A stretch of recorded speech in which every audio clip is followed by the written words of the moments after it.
una buona serata a tutti i nostri telespettatori, benvenuti negli studi di TV7 Match, puntata particolarmente ricca questa sera, tanti argomenti che hanno caratterizzato questa settimana. Torneremo ad occuparci del caso Alitalia, parleremo anche del presidente, dell'ex ormai presidente Barack Obama in visita a Milano, questa sua presenza appunto nella città lombarda, parleremo anche delle elezioni francesi e del futuro del presidente Emmanuel Macron.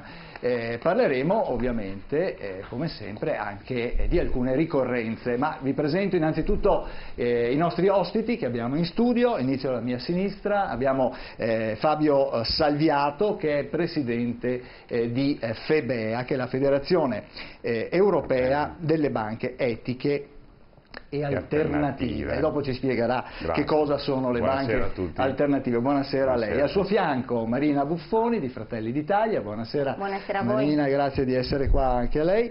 Il nostro editore Ermanno Casen. Buonasera Ermanno. Grazie anche a te. Al suo fianco Jessica Rostellato, parlamentare, onorevole del Partito Democratico. Buonasera a tutti. Onorevole Rostellato, grazie anche a lei. Siamo in attesa dell'arrivo di Renzo Marangon, che purtroppo ha avuto un piccolo imprevisto per strada, cose che succedono, ma dovrebbe arrivare tra qualche minuto. Allora, come sempre ricordo che abbiamo anche, come di consueto, proposto in rete sulle nostre pagine Facebook un nostro sondaggio, una nostra indagine d'opinione.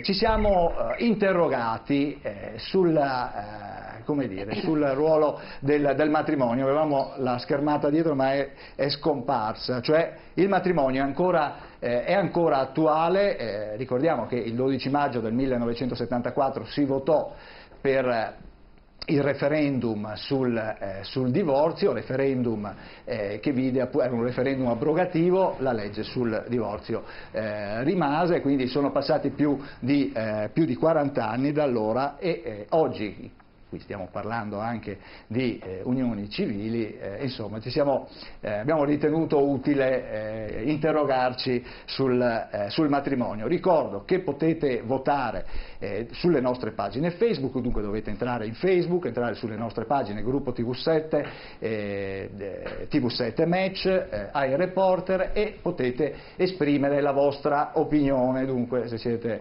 convinti che il matrimonio sia ancora un'istituzione valida, che abbia ancora significato. Potete votare, resterà aperto fino alle 22:45 e dopo in chiusura di trasmissione vedremo i risultati. Ricordo anche ai telespettatori che possono partecipare, potete partecipare telefonando, vedete i numeri in sovraimpressione, potete mandare degli SMS al numero che vedete in questo momento, 345 3341 171, ci potete telefonare e noi vi daremo voce e cercheremo di rispondere alle vostre domande. Allora, dicevo, come sempre abbiamo questo nostro spazio, questa nostra rubrica dedicata alle ricorrenze, memorandum tra storia e memoria. Allora vediamo che cosa ricordiamo oggi.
Allora, ecco qui riassunte quelle che sono le ricorrenze che vogliamo appunto ricordare quest'oggi a voi telespettatori e anche agli ospiti che abbiamo in studio. Avete visto Luigi Vanvitelli, un architetto, ma avete visto anche la fine della Repubblica di Venezia e il referendum sul divorzio di cui abbiamo parlato prima della sigla e ovviamente questa è stata la settimana delle vittime del terrorismo. Abbiamo ricordato il 9 maggio l'omicidio di Aldo Moro, lo statista democristiano che fu ritrovato appunto ucciso dalle Brigate Rosse in via Caetani. Allora, iniziamo dall'architetto Luigi Vanvitelli. Sentiamo un breve profilo.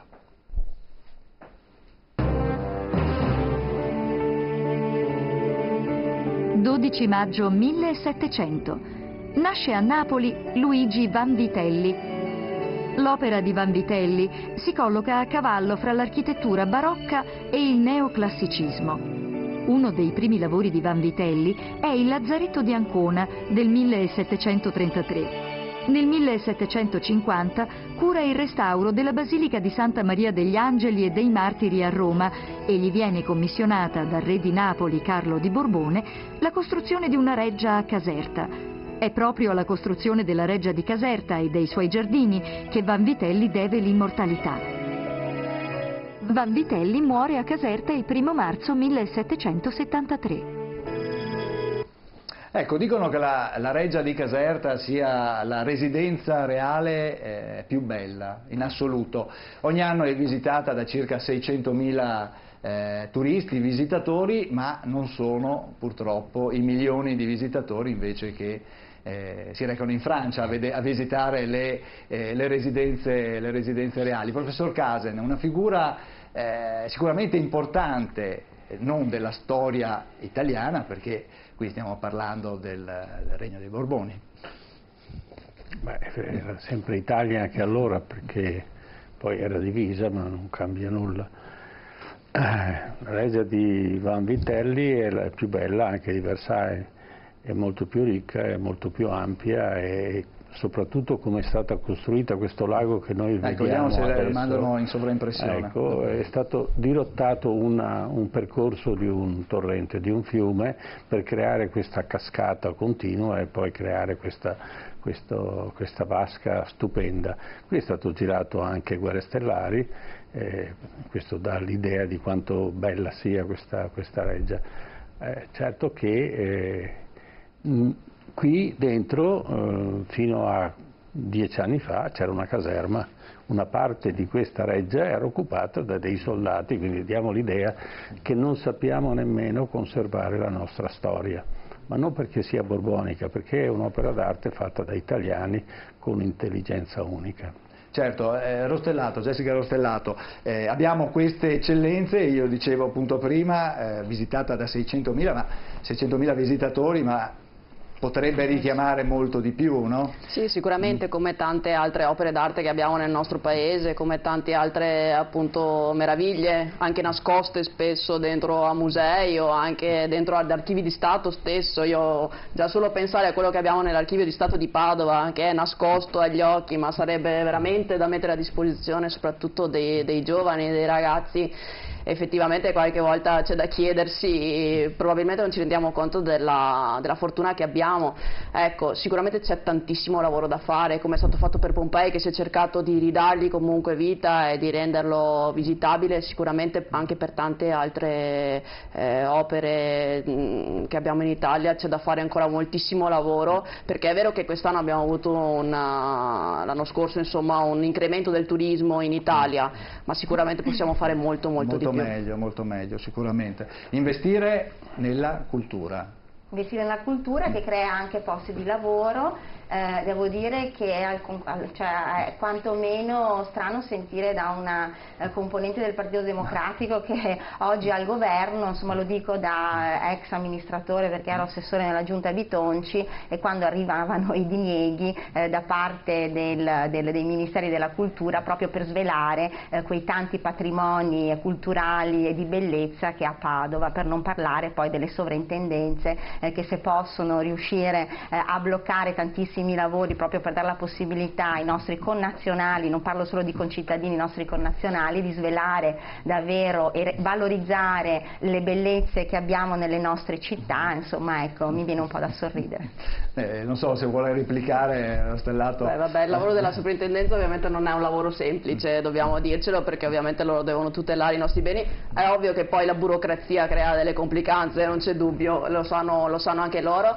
La burocrazia è uno dei problemi, del nostro paese. È uno dei tanti problemi in generale, quando si tratta di opere d'arte purtroppo rallenta ancora di più i processi, però io ammetto che c'è ancora tantissimo da fare sicuramente. La burocrazia, scusate, siccome parliamo in politichese, non è una maledizione divina, ce la siamo creata noi, no?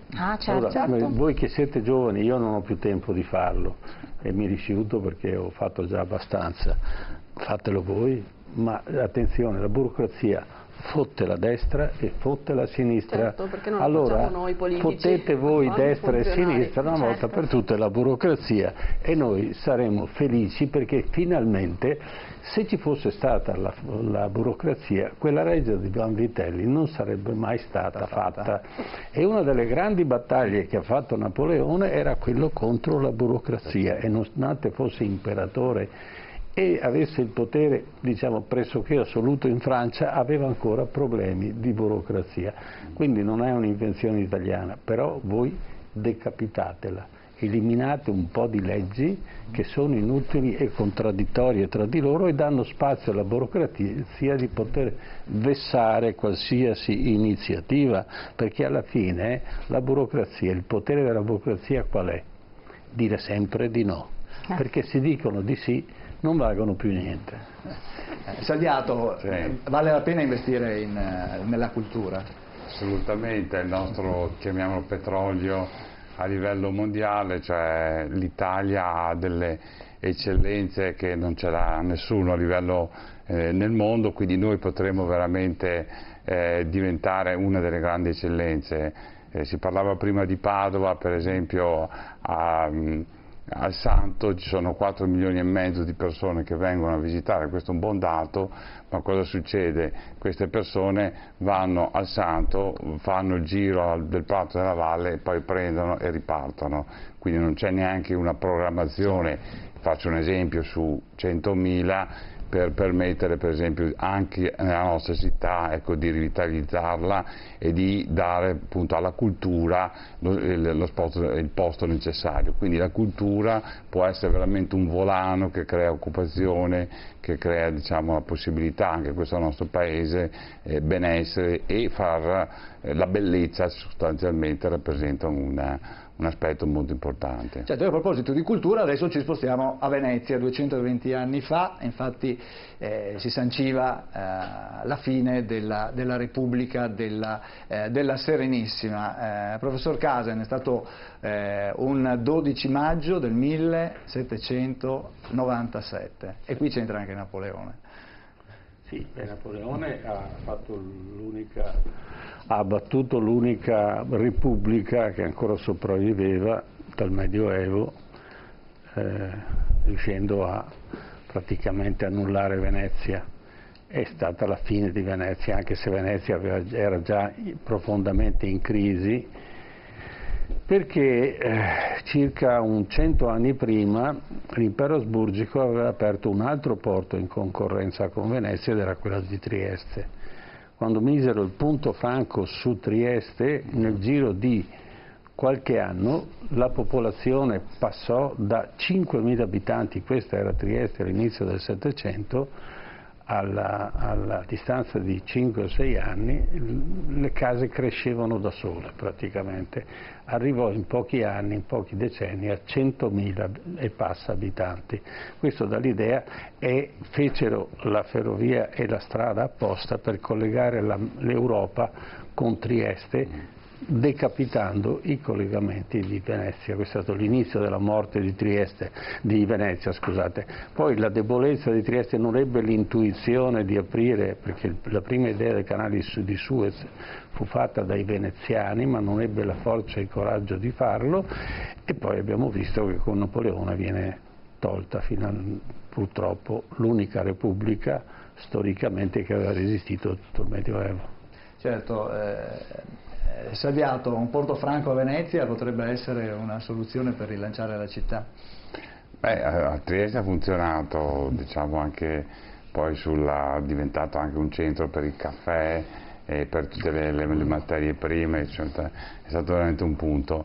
Su Venezia si potrebbe intanto bisognerebbe un attimo capire il destino di Marghera, che è stato fatto un errore incredibile, e quindi una riconversione, diciamo, di Marghera da centro industriale a, diciamo, un luogo diverso potrebbe anche rappresentare un punto di riferimento per i traffici commerciali. D'altronde Venezia era proprio un punto commerciale per eccellenza, è da Venezia che si partiva da Marco Polo in poi in tutto il mondo, quindi recuperare anche questo aspetto commerciale potrebbe essere effettivamente uno degli aspetti interessanti, assieme però anche ad una questione che era legata al turismo. Oggi oramai sostanzialmente si parla anche di un contingentamento addirittura dei turisti nella città di Venezia, quindi bisognerebbe trovare una possibilità di sbocco, ed è assurdo quello che si vede, lo spettacolo quasi al limite dell'indecenza a Marghera,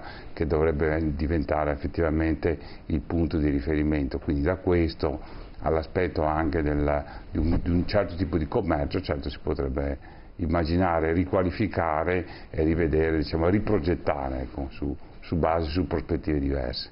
Bene, adesso prima di passare alla ricorrenza della morte di Aldo Moro, la settimana scorsa i nostri telespettatori, quelli magari i più attenti, abbiamo ricordato la partenza da Quarto dei 1000 guidati da Giuseppe Garibaldi. Bene, in questa settimana sono arrivati l'11 o il 12, professor Casa? 11. L'11, quindi sono arrivati ieri. Sono arrivati ieri. Sì.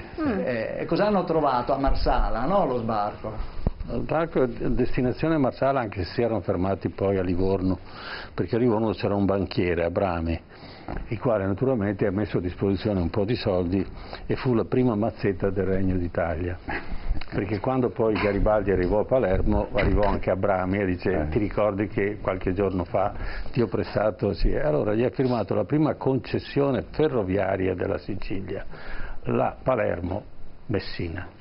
E Abrami, coi soldi ovviamente dei Borboni, perché dei soldi suoi, come tutti i buoni banchieri, non usano mai i propri soldi, sono quelli degli altri, e a Palermo avevano trovato il Banco di Sicilia che era stracarico di moneta sonante, e quindi cominciò la sua, poi non ricordo, non c'è traccia che abbia finito questa ferrovia, ma fa parte dello stile italico. Proseguì, poi sbarcò una ventina di garibaldini che erano sostanzialmente era un tentativo di deviare questa spedizione, far capire che invece era una spedizione rivolta verso la conquista di Roma. Proseguì per Marsala, ma a Marsala lo aspettava una cannoniera. Allora le cannoniere erano battelli a ruote, non ancora era stata inventata l'elica. E quindi ci fu questo incrocio, i Garibaldi, cioè il Piemonte e il Lombardo, tentarono di entrare nel porto di Marsala ed ebbero difficoltà perché il porto era un po' difficile, e quindi caricarono a bordo dei pescatori che gli indicassero la via corretta per entrare. E nel frattempo arrivò questa cannoniera che aveva un grosso problema. Intanto il comandante era Acton, che era un comandante di origine, figlio dell'ammiraglio. Eccolo qua, li abbiamo nelle immagini, li abbiamo messi a fianco. Quella a destra è Acton, che è figlio di un ammiraglio inglese, e qua naturalmente arriva un attimo dopo dell'arrivo di Garibaldi dello sbarco, e si trovò in estrema difficoltà. Potrebbe sparare ad alzo zero, ma c'è una cannoniera inglese che sbarra la strada. Potrebbe fare un tiro scavalcando la cannoniera inglese, quindi colpendo il Lombardo, il Piemonte, i garibaldini che stanno. Ma questo è estremamente difficile, perché le case che sono di fronte al porto sono ricoperte di bandiere inglesi, Quindi se io colpisco la cannoniera o le bandiere, automaticamente è una dichiarazione di guerra e quindi tutti i tiri che faranno da questa, il comandante Acton farà nei confronti dei carabinieri andranno persi, sostanzialmente non succede niente. Addirittura c'è un momento in cui nell'imbarazzo sia della cannoniera inglese che è ferma, sia di quella borbonica comandata dal comandante Acton, si offrono un tè. Cioè Acton monta sulla scialuppa, monta sulla cannoniera inglese, trattano come spostare le due navi in maniera tale che non ci sia una collisione, ritorna sulla e nel frattempo i carabinieri sono smontati. Teniamo presente che i carabinieri non avevano armi, erano stati disarmati da Cavour. Garibaldi scrive nelle sue memorie 1000 cartucce e una baionetta. Però lì c'erano 3500 inglesi e ungheresi, truppe scelte, che ci penseranno loro poi a liberare la strada perché i garibaldini procedano, eccetera. Questo è Acton. Acton, poveretto, era arruolato nell'esercito borbonico, ma poi diventa controammiraglio dell'esercito della Marina italiana. Ha almeno 20 differenti onorificenze, vuoi dai Borboni, finché è rimasto dai Borboni, quando ha cambiato casacca ha avuto le onorificenze anche, perfino nella terza guerra di dipendenza 1866, nella battaglia di Lissa interviene anche lui e cerca di salvare i poveri naufraghi, perché la battaglia di Lissa fu persa dall'Italia, fu una delle battaglie perse nella terza guerra di indipendenza e fu anche lì insignito di varie medaglie. Quindi questa è la storia italica, che è un po' differente da quella che è scritta sui libri di scuola. Certo, quella che si racconta ed è una storia che ancora presenta tanti punti interrogativi, quella di Aldo Moro. Il 9 maggio 1978 viene ritrovato nel bagagliaio di una R4 rossa in via Caetani a Roma. Noi lo ricordiamo così, riproponendo quella che è stata l'ultima telefonata delle Brigate Rosse al professor Franco Tritto, collaboratore di Moro, nel quale appunto informano e chiedono che venga informata la famiglia dove possono ritrovare il cadavere. Ascoltiamo. Lei è il professor Franco Tritto? Sì, ma io voglio sapere chi parla. Brigate Rosse. Va bene? Ha capito? Sì. Ecco, non posso stare molto al telefono. Quindi dovrebbe dire questa cosa alla famiglia, dovrebbe andare personalmente, anche se il telefono ce l'ha sotto controllo non sa niente. Dovrebbe andare personalmente a dire questo. Adempiamo alle ultime volontà del Presidente, comunicando alla famiglia dove potrà trovare il corpo dell'onorevole Aldo Moro. Di cosa dovrei fare? Mi sente? No, se può ripetere, non posso ripetere, guardi. Allora, lei deve comunicare alla famiglia che troveranno il corpo dell'onorevole Aldo Moro in via Caetani. Via Caetani, che è la seconda traversa a destra di via delle Botteghe Oscure. Va bene? Sì. Lì c'è una Renault 4 rossa. I primi numeri di targa sono N5. Devo telefonare io? Lo farò? No, dovrebbe andare personalmente. E non può. Non può? Dovrebbe per forza. Sì, no. Mi dispiace, ma... se lei telefona non verrebbe meno l'adempimento delle richieste che ce l'ha fatto espressamente il Presidente. Parli con mio padre, la prego.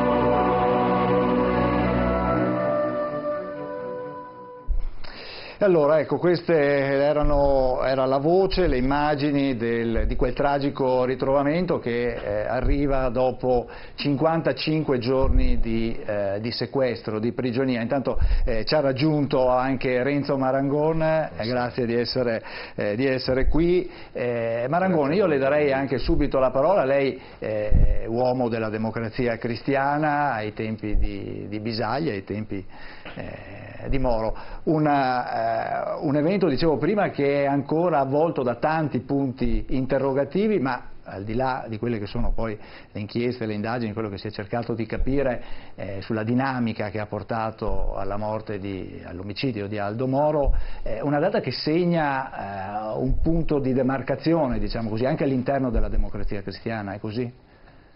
Beh, intanto buonasera a tutti, mi scuso per il ritardo, ma girando per le strade. Succede. Io ricordo molto bene, era quel drammatico giorno, ero diventato da un paio di mesi capo dei giovani democristiani di Rovigo, e prima il rapimento e poi la notizia che era attesa. Mi permetto non di sentire, ma di avere un'opinione leggermente diversa, cioè l'onorevole Moro è stato rapito dalle Brigate Rosse, interrogato dalle Brigate Rosse, ucciso dalle Brigate Rosse. Adesso c'è un florileggio di testi, di mitomani, mi permetta Le Brigate Rosse allora decisero di ucciderlo perché avevano catturato il capo del partito della Democrazia Cristiana e non potevano, fecero un lunghissimo dibattito interno e decisero di ucciderlo.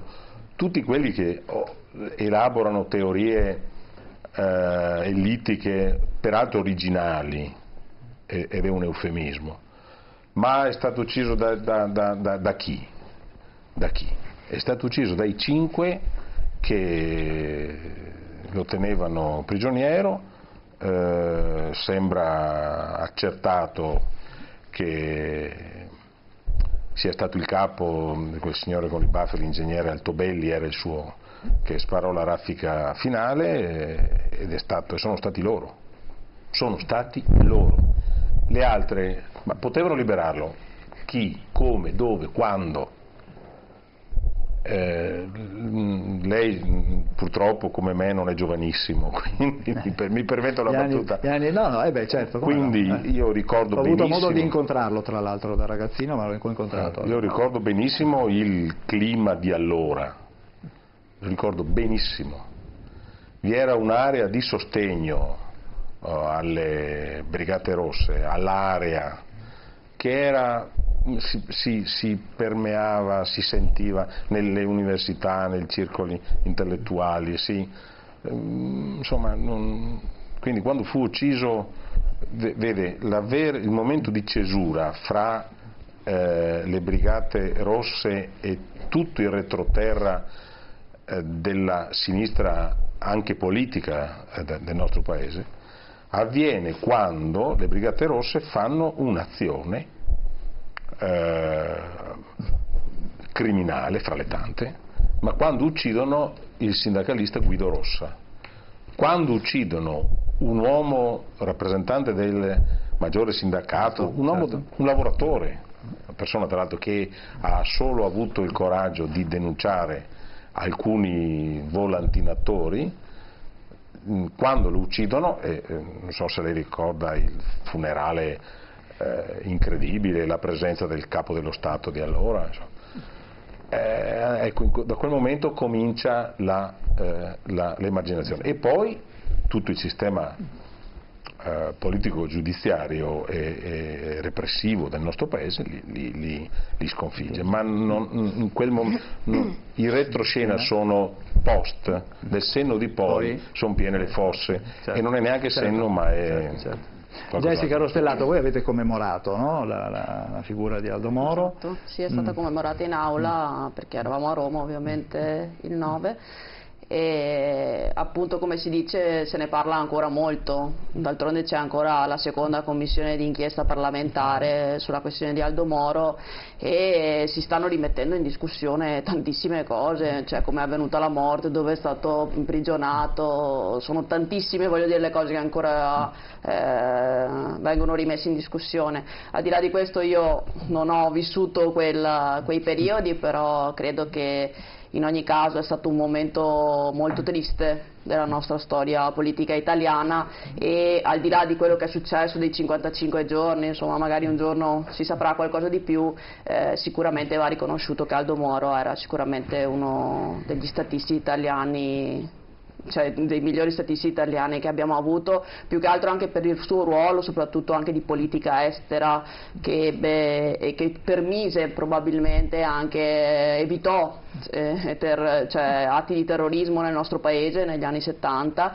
e cercò anche in qualche modo di mantenere un equilibrio politico in quegli anni che non erano sicuramente facili dal punto di vista sociale e politico. Professor Casen, Marangon non mi ha risposto quando ho detto segna un punto il confine, forse l'inizio di un lento declino della democrazia cristiana. No, non ho risposto perché non lo so. Io non voglio mai mettermi in contrapposizione col conduttore che dopo magari e quindi allora, Aldo Moro segna un'epoca magistrale della democrazia cristiana. Il cambiamento non avviene con la morte di Aldo Moro, avviene col primo centro-sinistra, quando Fanfani organizza il primo centro-sinistra, fa entrare nell'apparato governativo i socialisti e i socialisti si staccano dei comunisti. Questo fu un passo storico e consentì all'Italia di fare un passo avanti notevole. Perché per esempio fu fatta la famosa nazionalizzazione dell'energia elettrica. Questa non era una cosa soltanto una nazionalizzazione nel senso vogliamo che lo Stato intervenga eccetera. Lo Stato si è preso il carico di poter collegare tutte cose che non veniva fatto, tutte le case, anche le più distanti, quelle dei contadini, quella più impossibili da collegare, con un filo elettrico che consentisse l'uso di quelle tecnologie casalinghe che poi fecero la ricchezza della Zanussi e di tutte le altre fabbriche del cosiddetto prodotto del bianco, cioè i frigoriferi, le lavatrici, le lavastoviglie, eccetera. La radio e la televisione. Quindi il centro-sinistra democratizzò l'Italia non solo, ma la portò anche all'alfabetizzazione, perché se hai la radio e se hai la televisione i figli alla fine finiscono con l'imparare l'italiano meglio che a scuola. E questo fu il grande passo e poi vengono tutti gli altri, ma già il primo governo, perché il governo Moro, il primo governo di centro-sinistra, il governo Moro, c'è il tentativo, lui dà le dimissioni perché c'è il tentativo di colpo di Stato e quindi eventualmente di essere o sequestrato o comunque puntano a un attentato e quindi c'è le dimissioni di Aldo Moro e si cerca di fare una politica un po' meno, apparentemente un po' meno di sinistra. Poi le cose vanno avanti e arriviamo fino alla morte di Moro. Ma il problema non è se effettivamente Moro è stato trovato o non trovato, ucciso da chi. Chiaramente chi aveva ucciso, lo sappiamo, sono le Brigate Rosse. Ma il problema è come furono liberamente lasciate fare le Brigate Rosse. Allora, era stato individuato l'appartamento, il covo di Moro, la questura, i questurini che presidiano il palazzo e che vanno porta a porta, passano da una porta all'altra, suonano, battono e si fanno aprire e controllano in ogni appartamento se c'è qualcuno che è dentro che non è fuori regola. Arrivano davanti all'appartamento delle Brigate Rosse, suonano, battono, nessuno apre, proseguono. Evidentemente dentro non c'era nessuno perché sennò avrebbero aperto. Questa è la risposta. E poi scopriamo che guarda caso quel palazzo fa parte dei servizi segreti italiani. Professore, sì. Tutte questa teoria sì. su cui è stato scritto un libro negli ultimi 55 giorni sono state tutte smentitissime, sono, ma non smentite con argomentazioni, Sta di fatto che la proprietà di quel palazzo comunque è di servizi. No, e questo, io non ero presente quando battevano alla porta, ma quando sono andati al lago della Duchessa, che era ghiacciato, aveva una profondità di 1 metro e il ghiaccio faceva 90 centimetri, e c'è la ripresa, la RAI ha mandato l'operatore che stavano lì a scavare dentro il ghiaccio perché sotto ci doveva essere Aldo Moro. La commissione fatta dal Cossiga, che era ministro degli interni, porca miseria, ha fatto una commissione perfetta, 8 persone, tutti appartenenti alla P2. Sì, è una cosa formidabile, li ha imbroccati tutti. No. Lei è un teorizzatore delle teorizzazioni, ma una sera guardi, facciamo una cosa, siccome sul caso Moro mi picco di aver letto tutto ciò che è stato scritto, cose serie e cazzate stratosferiche, anch'io non è che conoscevo anche l'operatore che stranamente quell'operatore stranamente che era un operatore della GBR. GBR facevo parte anch'io perché insieme al mio socio GBR. Era proprio GBR da balconcino riuscirono quanto ha pagato la RAI quella ripresa? 300.000 lire. Poteva fare 30 miliardi, gliel'avrebbero dati comunque. Ha fatto il giro del mondo, è stato rivenuto 20 volte, poi non so se gli è andato un non è stato un affarista quello del GBR. Ma che fosse davanti sulla finestra, che puntava era una cinepresa, non era una telecamera, una cinepresa in bianco e nero, che la puntava sulla porta e poi hanno aperto il portellone, già lui sapeva prima.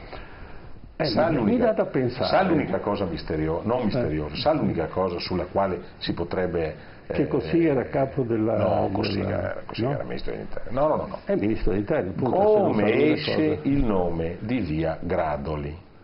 Perché Gradoli, questi vanno dove vanno? A Gradoli paese.